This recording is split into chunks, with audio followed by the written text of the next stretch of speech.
Hey guys, welcome to the wrap-up.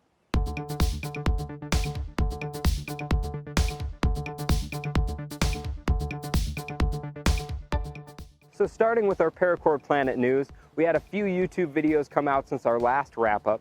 We had a keychain tutorial, a bracelet tutorial, as well as an Apple Watch band tutorial. And the bracelet tutorial is based off of Mothra from the Godzilla movie. We used glow-in-the-dark cord and wove that into her bracelet, so it's pretty cool. You might want to check that out. The keychain tutorial is a hidden compartment keychain, so you can hide some money on your person just in case of an emergency. You can always have a $20 bill or whatever you choose to put in there. So if you're interested in any of those tutorials, check out our description below. We had a blog post come out on our website explaining how to heat seal the ends of your paracord. Now you guys might know how to do that already, but there's a few tips and tricks in there that you might not have heard of before. For example, using a Sharpie to color out the end if you need it to be black on the end. So make sure you go check that out on our website.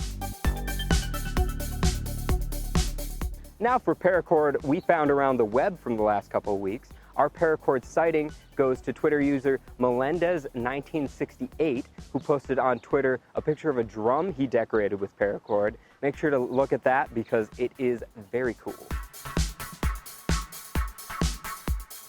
Our paracord spotlight goes to Valhalla Paracord on Facebook, who uses all sorts of beads in his projects. If you're looking for some inspiration on how to use beads in your paracord project, make sure to take a look at their Facebook page.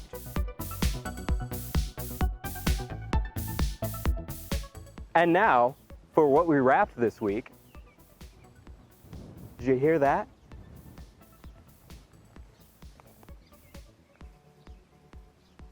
It's our good friend, the party alpaca.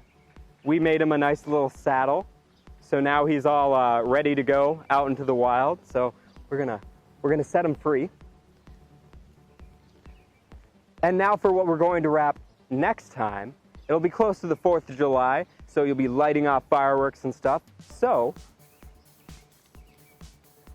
we're going to wrap fire. We'll see you then. What's that, party alpaca? You want us to wrap fire next time? I don't know if that's very safe.